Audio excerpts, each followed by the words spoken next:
when Mikel Arteta came at Arsenal as a player, this same injury crisis happened, starting with him. He was always injured. A great player, but was always injured for us when he came to Arsenal, you see. So you kind of sit and wonder, what is happening at Arsenal? So when Mikel Arteta came back at Arsenal as a manager, I think at the back of his mind, he knew that we have been having crisis when it comes to players' injuries. So I don't know if it's the medical department, it's the training, or it's just a curse.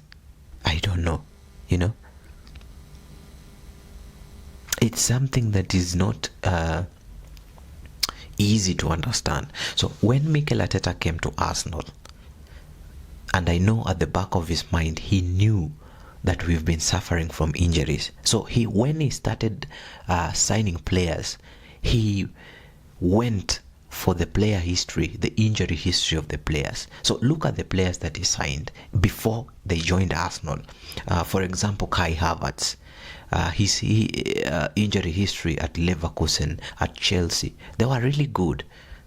But when he came to Arsenal, injury at crucial moments. Look at Thomas Partey when he was at Atletico Madrid. The same thing, perfect record. But when he came to Arsenal, injuries happened. I remember the game when we were playing against Tottenham, some game when Thomas Partey returned from injury and then went again to another injury. That was a moment where we were transitioning and we wanted to start at least to start fighting for the top four. And look at what happened. Another example is Tomiyasu. Tomiyasu, in his former club, his injury record was perfect at Bologna, to say the least. But when he came to Arsenal, injuries that are not even, you cannot even explain, happened. Look at Julian Timber at Ajax. His injury record was relatively good, but the moment he came at Arsenal and started picking ground, started acclimatizing to the Premier League, that moment he tore his ACL. You see, so Mikel Arteta has been trying to sign players who can sustain can go the whole season, but when they come to this club, things just go south. Things just stop working. See Martin Odegaard. He had a perfect record at Real Madrid, went on loan and then to Real Sociedad. But when he came to Arsenal, injuries. Even Bukayo Saka was perfect. Ben White at Brighton, perfect record. But Ben White, we can say it's understandable because he played so many games and it was inevitable. It was going to happen at some point in time. That Ben White is at least understandable. William Saliba, at a very crucial moment of the season when you are fighting for the title, injury. But if you look at his record, it was good. It was perfect. You know? So another example of an injury that happened was Mikel Merino. When we signed him, he came on, and a few days after we signed him, in training, he dislocates his shoulder when we needed him. You see? So it's so unfortunate.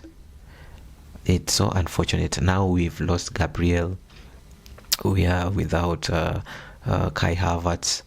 Gabriel Jesus, when he came, at least his injury record at Manchester City was bearable. But when he came to Arsenal, injury back to back. And you cannot explain them. You cannot explain them.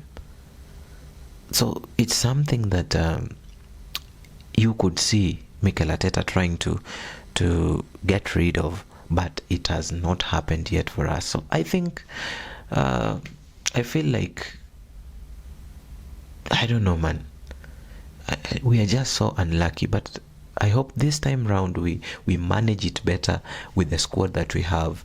We've brought in Eze, we've brought in Madueke, we've brought in several players that can do the job. Zubimendi, even Declan Rice's injury record at West Ham was good. So I don't know if it's the league, I don't know if it's the medical department, I don't know if it's the training or